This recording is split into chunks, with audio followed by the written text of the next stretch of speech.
Baby, wait 1 minute. Michael did what to who, when, what you say?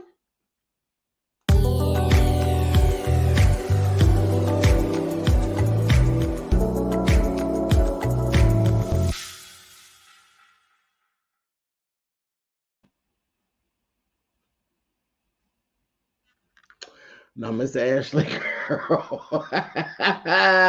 Girl, see, I told you, Candace is old nasty queen, honey. I told you she gonna get you. Oh, jeez. Listen, now I was trying to wait. I thought that I said Candace gonna continue to get mad with the girls, and she gonna start striking them, honey, as we get to the reunion. Candace said, reunion what, honey? She bust out there, baby, gave a name, and politely told Ashley, no, honey, see, your husband is Blurping Bird with so and so and so and so. I said, never putting a name on it. Then she brought it on back around and said, oh no, girl. She said something about your marriage is dysfunctional and it's some other whatever, and it's a disrespectful marriage. And she said something, and Candace turned around and told her, honey, no, honey, we know the Lord. We don't do that. I said, oh, girl. She cut Ashley Wolverine style, baby. I said, oh. And Ashley was looking real silly. She said, because I don't care. And I don't believe that. Well, I get it. You do care, though. You don't believe it, but see, the problem was never you believing it. Everybody else at the table believes it. That's when it becomes an issue. When everybody else at the table believes it, and it actually does bother you. See, it's different when people spread an old nasty piece of rumor about you and nobody believes it. You're going to get the naysayers and the people who don't really care for you. You have haters. There's always haters. If you're anybody, you got haters. Haters will always do their job, no matter if no one else is doing their job. A hater's going to call you ugly when they done said that you was beautiful before. A hater is going to spread lies when they literally know that they're lies. They're always on time for work, and they always work overtime. It's just what they do. They are some of the most resilient lowlifes that this world has to offer. Haters and trolls, especially on the internet. Isn't that right, you all? You all know who I'm talking about. Whew. Y'all know. All who I'm speaking of knows exactly what I'm saying. Listen, the shade has been thrown. So, it's no big deal when you got haters and trolls floating around and they are claiming that they believe something when they know they really don't. They know better because they know more about you sometimes than you know about you. But when you have your friend group and your friend group is sitting there looking at you and everybody is pretty much looking at you in awe and petty because they actually do believe what is being said. There was not one person at that event, including the cast and crew, that didn't believe what Candace said. And that, my dear, that hurts. It's I don't care. I don't believe it. Liar! you believe it just like we believe it, honey. And I ain't gonna sit here and lie to you and tell you I don't believe it, honey. Do I see your husband on his knees? Yeah, I do. I do. I ain't no need me to lie. Ain't nobody else lying, honey. They believe it. That sounds like some of Michael's get down. And then he was trying to be discreet with it because this person that she mentioned is, they say, is an escort, allegedly. This is all allegedly. Michael, don't try to come after me, honey. Don't try to come after me to try to get your alimony payments together. Stay off your knees, sis. Anyway, well, at least until your marriage is done. Anyway, but I said, "Oh, Miss Candace, but she gave it to you." So, yeah, Candace won that round, honey. I said, "Oh, girl, she got you. She got you." Yeah, that was one of them. That was one of them good ones, honey. Old gut punch, honey. Everybody sitting there. Ooh! All right, good job, Candace. Anyway, but I thought she was going to hold that for the reunion, but she's let me get you now. So it could have been a good day, but Candace, you messed it up. Because that basically broke everything up. We was done at that point. They actually ended up saying everybody dispersed. There's like, "Ooh, child, what second? What? Oh, gotta go." So Ashley ended up sitting there talking to Wendy and saying, "Oh, well, because I wanted to bring it up in front of Giselle. You were doing the most, and you basically had it in your head as to how you wanted to. It was a planned attack on Candace. And it was what it was. You got her. You literally got her, but you just didn't know you was unleashing the beast. She had something laying waiting on you. And we found out later in the episode that she been holding that nasty little piece to slay you whenever the time came. And Robin said, "Oh, she told me that a long time ago in private." I said, "Well, what was the purpose of in private if you're telling it now, Robin?" Anyway, yeah, I wouldn't tell Robin and Giselle nothing, but it is what it is. But yeah, Robin was unbothered. She believed it from the door a long time ago. Isn't that right, Robin? Mm-hmm. I had to laugh. Old ignorant Giselle later on bust out and said, "I believe that if the person they're speaking of looks anything like Juan Dixon, then yeah, Michael did it." I said,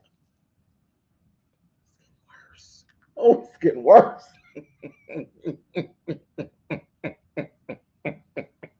Because I was thinking it. I was thinking it. Listen, we got all. How long? It's been a few years at this point when it's been put out there that Michael said that he would suck off Juan. So, I mean, listen, this is not the first we heard of Michael in his gawkage, honey. Child deep third nine. Anyway, whatever. Child, look, do you, honey. Anyway, but so you basically sat there, Ashley, and admitted to launching the attack on Candace, and basically, it was premeditated for the most part, but you got your head taken off in the process. So, it just is what it is. You got what you got. Ain't no need to be mad. Just take that L and roll with it. She got you. So, all right. So after that, this is when you messed up. Candace sits down with Giselle all before they, get moving. She sit down with Giselle, and now you want to talk to Giselle, like, okay, like you're trying to trying to smooth it out and trying to really come to some thing with Giselle and let her know, look, you hurt me. And you basically kind of gave her an olive branch. You gave Giselle a space, really, to try to make it right. But Giselle threw it in your face. She don't want to make it right. This is part of her storyline. And for Giselle, at this was pretty much the hell with you and Chris. She's throwing you all under the bus. And it is what it is. Listen, I'm going to get my check from the show, and I'm going to get it off of you and your husband's back. More so your husband than you. And I'm going to aggravate you in the process because I know you're going to give me what I want.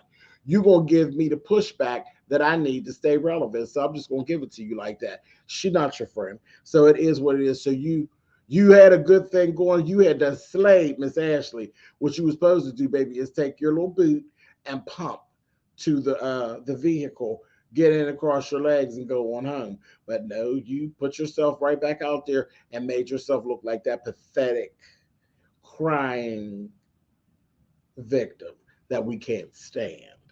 You went over there, Giselle stood right up in it and gave girl. You're like, you were trying to hurt me. Yeah, she was. And she's like, huh? What are you talking about? Soon as she started, you should have just aborted the mission, but you didn't. You continued on, and then, girl, you got mad and you gave her some of what she wanted, honey. Ridiculous. You're the reason why women can't come forward about sexual assault. Do you know how stupid you looked at that point? Do you know how stupid, and I mean STOOPID, how stupid you look and sound saying that to her? And then in the eyes of the world, are we victim shaming? You lost. You literally threw it up. You threw an olive branch. She stepped on the branch and said, girl, get up out of here. And then you went left, and then you basically victim shamed. She's saying that she was victimized by your husband. And then you turn around and shame her for it. No. See, you lost that battle. I said, wow, you just put yourself right there. And then you walked away all frazzled, crying and carrying on. And Giselle walked away so absolutely satisfied. So satisfied with a smirk on her face. I said, no, that's a true live bitch right there. Just a smirk on her face. And she was just satisfied. She said, I'm not lying.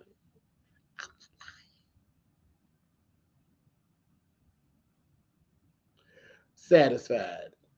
Went right on by her business.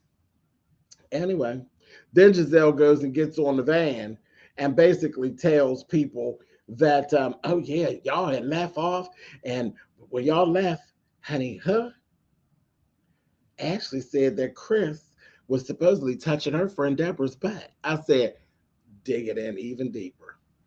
Dig it in even deeper. I said, perpetuate more stuff about Chris, attacking Chris. I really don't like it, but I'm like, I see you, Giselle. I see you, and it's nasty. It's nasty, and I don't know if you'll ever recover from that. This don't. Yeah, this just seems like it's going to be one of them ongoing battles. I don't know that Giselle and Chris will ever make it back from this. I don't think they'll be friends in the future because you're giving him creepy predator tease and putting that on the mail. That ain't that ain't cool. And he's married, and that it ain't cool. It really ain't. And then the bad part is Chris is going to be fine. Mark my words. Chris is going to be fine. Chris actually is fine because as we're watching you build this nasty case against Chris, Bravo is deflecting it all and making you look like a damn fool. But Candace is such a wild card that she can't see the forest through the trees and she's just falling apart. But Bravo is making a damn fool out of Giselle and really giving Giselle the bad edit. If you really get down to every time Giselle says something, Mia and Ashley, each time they say something about Chris and Bravo goes and shows total opposite, it's clearing up what's being brought to the table about Chris, but making the women look really toxic. Because one thing, women who do stuff like that, them is some old that ain't no type of that ain't no good look. That is not a good look. It's a couple different names that you would call that type of woman, but I'm not gonna say it right now. I'm just gonna leave it alone. But yeah, and they don't even realize the more they digging their heels in on Chris with this bull crap, it ain't doing nothing but making them look ugly. Y'all are going to be at a point where ain't nobody listening. Well, Mia's already, listed on, she at the top of the list of vicious liars from reality TV. But y'all going to all end up there with her. Well, Ashley, y'all going to end up there with her. And Deborah, we don't even know you. Won't even know you, but you get ready to be thrown in the mud with the slop and the pigs, with the foolishness. Because they sure showed him paying you dust too. I said, these people were crazy, honey.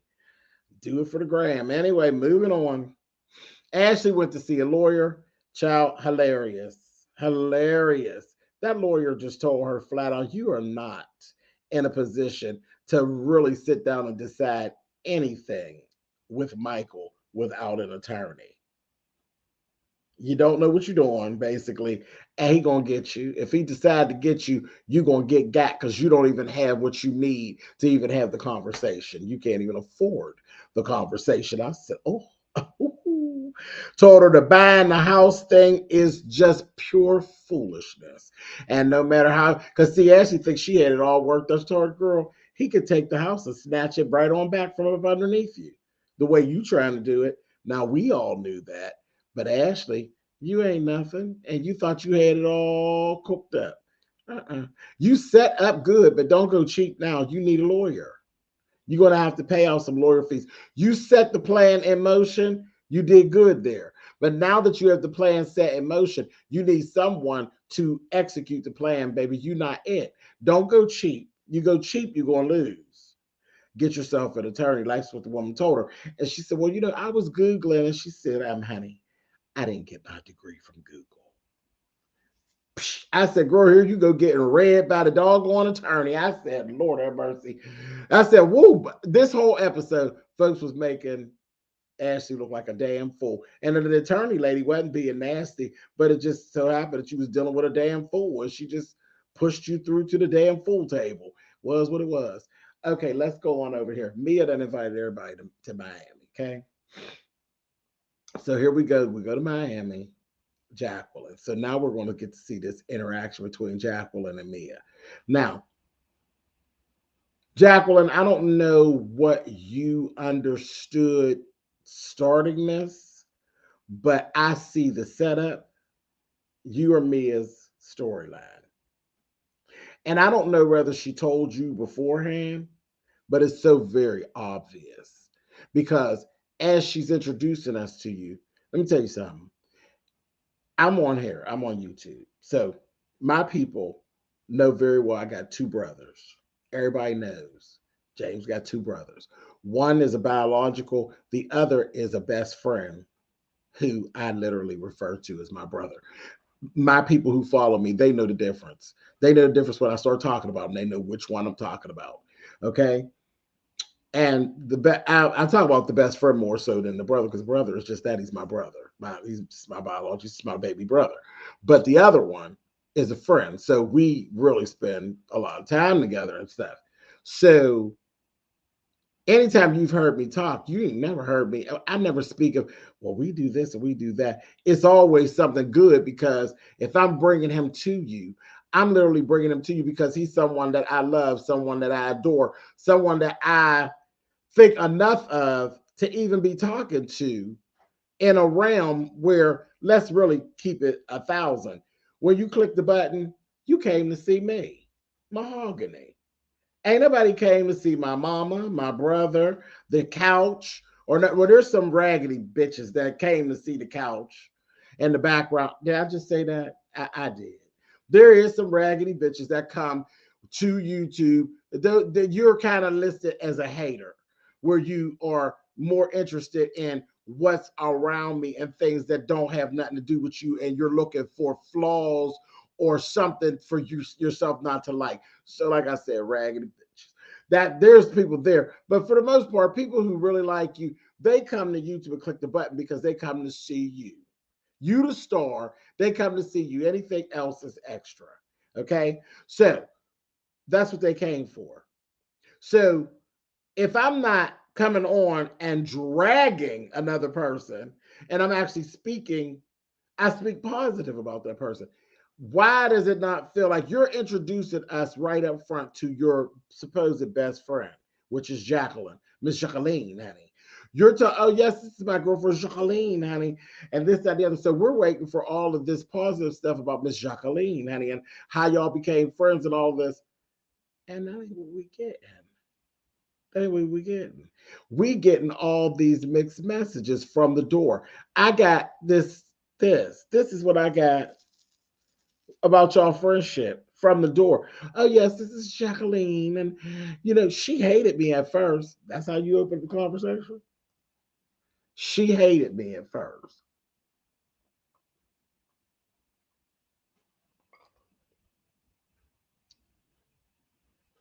Guess what? A lot of us did too.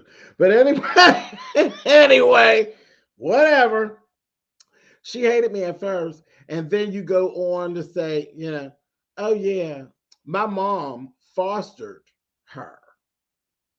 Is what Jacqueline said, honey. So you came in as a foster child. So I kind of stuck it to the side and said that's probably what she meant when she said, that she hated her at first, because again, that's like an immediate sibling rivalry. It could be. And you came from a broken home and you had different issues. And then coming into the family, there's that time period of trying to fit in and stuff. So I just stuck it there.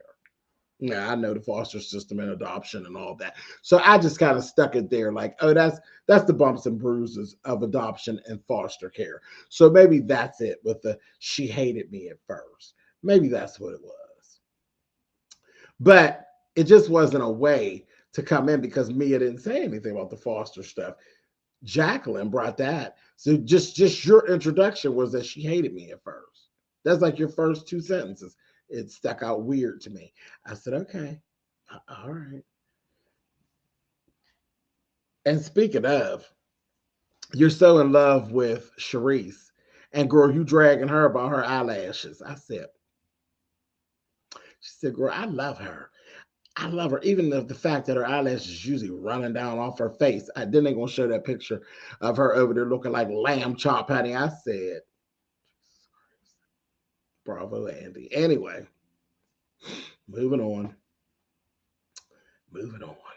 So that's kind of what I started picking up. I said, there's something going on with her and Mia. And when they first got to the house, when they got to the house in Miami, there was a little thing. It's all of the footage that involves Jacqueline is just there's some shade to it. There's some shade to there was a cute little guy who was the chef. And she says, is someone going to carry my plate, Mia? He says, I'll carry your plate. And she was like, oh, okay.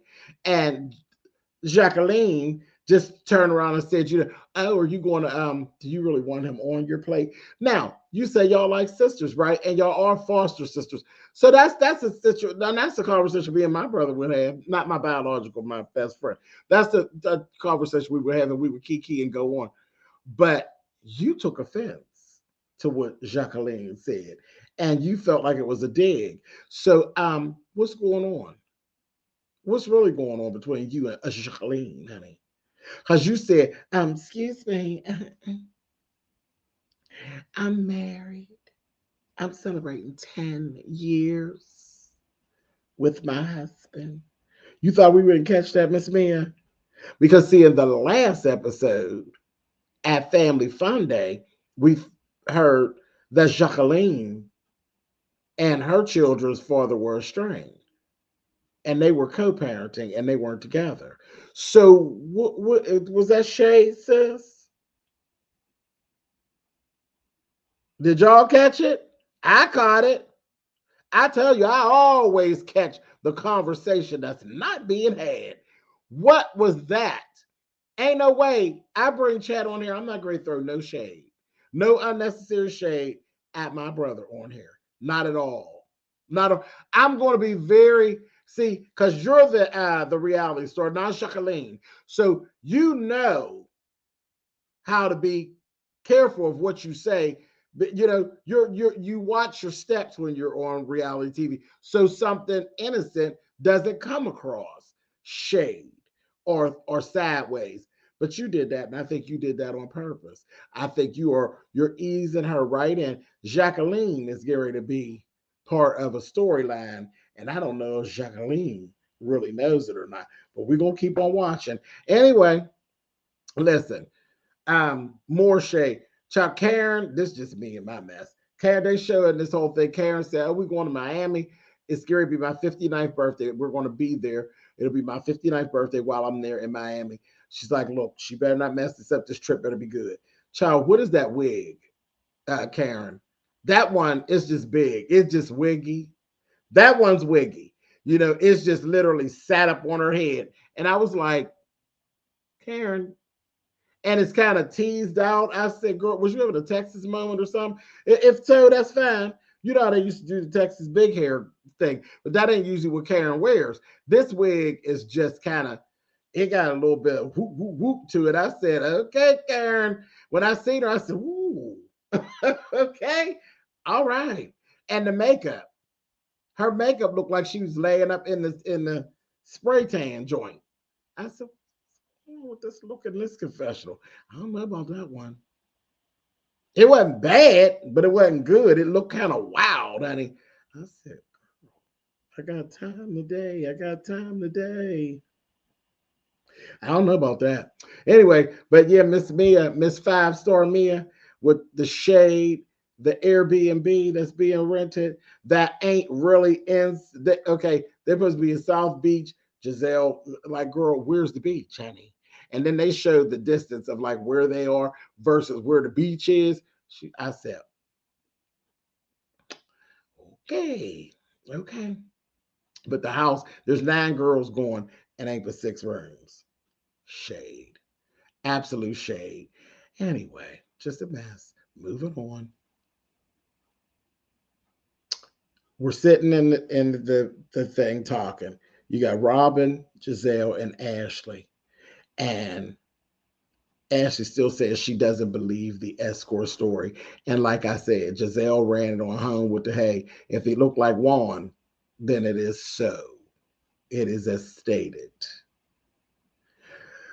And as I said, Chris has already begun dragging Giselle online. So there's already some stuff, and that ain't help. I was like, Chris, that's not helping, because now they're gonna put him in that you acting like a bitch. They put that in there. But yeah, he's dragging her online and she's mad. I don't want nothing to say to Mr. Chris. Well, girl, I mean, he probably don't want nothing to say to you either. He shouldn't. Because what you're doing is real nasty and real ugly. So he shouldn't want to speak to you. Now, I don't agree with him going attacking you on Twitter, because that just don't come out looking good for him. It just doesn't. He win better just shutting up. But it's hard when somebody's attacking your name. Anyway, moving on. On the way to the house, they start kind of saying different things like, well, "Wait a minute, how many girls is coming?" And this, that, thing, and the other. Sharice got a room. Okay. Karen has a room. They found that out later. Sharice was in the van with the one girl, with the one group of girls. She know all along that there's going to be some girls that have to uh, share rooms. Robin and Giselle. Candace is going to be where Candace going to get whatever the worst room is, because Mia don't like Candace. Candace is coming late. Um, and Candace keeps throwing up, "I got to meeting with Trina while I'm down in Miami." I said, "Girl, market yourself, get yourself out there." Anyway, but yeah, Robin kind of got the sense of there's going to be some bull crap. Robin was looking up hotels in the area on her way there in the van. I said, "I know that's right, Robin. Won't she do it?" I was here for her approach. When they got there and the whole room thing ended up happening, Sharice looked at her room after you was favored. Sharice was like, "Oh, this room ain't got no bathroom in it." And she started looking for a hotel. I said, okay, all right. Then there was a little thing where Ashley steals Candace's room assignment and switches it with Robin, and ends up sticking Candace in the room with Wendy. And the room ain't got but one bed. I said, "Oh, you are shady." Again, we're going to see that. I don't think that. I'm thinking that little piece of tea won't come out until reunion time. But that we're going to hang on to. We're going to hang on to that, because we will definitely be revisiting that at reunion time. just really share. I said, see, look at you, Ashley. You still doing stuff. You still doing stuff. Candace is going to drag your boots. And girl, you asking for it. You're gonna get what you're looking for. You're gonna get it. Last thing we seen in this episode is Mia reaches out to Peter. And Peter, and this ain't nothing but Peter playing reality. Peter Pumpkin Eater playing reality. He said, "Oh," she said, "So who you got with you stacking? It's 9 girls." Said she started naming them. She said, "Wendy." Said, "Oh yeah, tell Wendy I got beef with her when I see her." And they're like, "What?" And me is all like, "What?" Oh, I said, "Oh, stop you all. It ain't nothing." But he just, Chad ain't nothing. I believe that it's once Wendy gets there to the club and sees Peter, he'll probably ask her why she hasn't gotten back in touch with him about the deal with the restaurant. I don't think it's going to be anything. I think that's just a whole lot of fluff. Y'all better get y'all acting skills up. That's Peter Pumpkin Eater moving the doggone storyline along. He does this. He knows how to play this game really, really well. We like Peter. I like Peter. Y'all know I always like Peter. He messy, but I like Peter. But that's all. Chai ain't gonna be no restaurant with Peter and Wendy because Wendy's husband already done put his foot down in his way. He's got a whole soft loafer on top of that whole restaurant thing. He's like, no. Period. Anyway, very entertaining 6th episode. I listen from Michael blurping bird and paying for it to the whole fluff from our favorite Peter. I enjoyed this. So, is what it is. Listen, leave me some comments. Let's chat. I will talk to you guys on the next episode. Later.